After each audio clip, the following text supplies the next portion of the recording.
ndabasuje mu izina rya Yesu Kristo, amahoro y'Imana nabane namwe. Ni Pastor Ntwarane Anastase tugiye kubana muri uyu mwanya w'ijambo ry'ihumure. Buri munsi kuri channel yacu ya Face TV tuzatubaha ijambo ry'ihumure rikafata umwanya munini ariko rizafasha benshi. Turarisanga hano muri Habakuki igice cya 2 n'umurongo wa 4 n'umurongo wa 3. Havuga ngo kuko ibyerekanwe bifite igihe byategekewe ntibizatinda kukigeraho kandi ntibizabeshya, naho byatinda mubitegereze kuko kuza ko bizaza bizahera.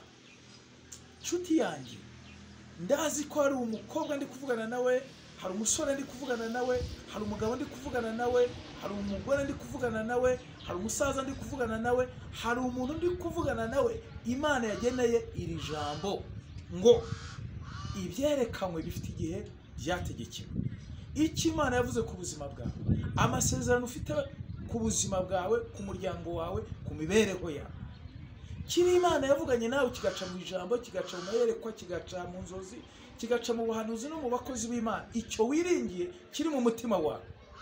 Ndakubona watangiye gucika intege, umva ko ahari bitagisohoye, ahari bitari ukuri, ahari wumva ko byarangiye.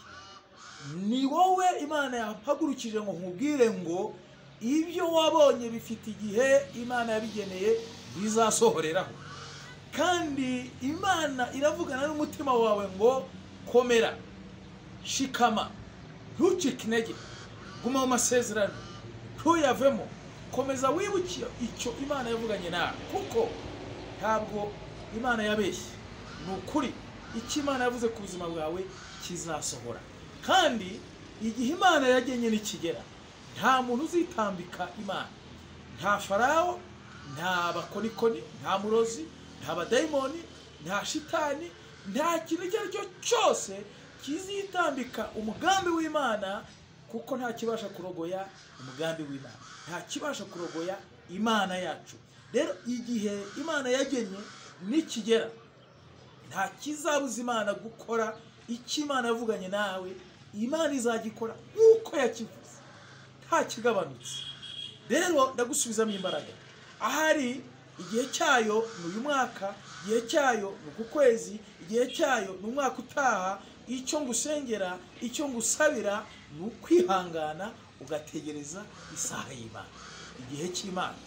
Imana rero umugisha kandi gukomeze. Ndagusengera ngo ukomere, ndagusengera ngo ugire imbaraga zo gutegereza igihe Imana yavuze gukora ku buzima bwawe, kugira ngo nawe ugire umutima wihangana, ugire umutima wizera Imana, ugire umutima utegereza Imana, kugira ngo icyo Imana yavuze ku buzima bwawe kizasohore. Kandi ndakubona ushima, ndakubona uhimbaza, ndakubona uhagaze mu rusengero ushimira Imana kuko yakoze icyo yavuze ku buzima bwawe. Imana iguha umugisha kandi gukomeze mu izina rya Yesu. Amen.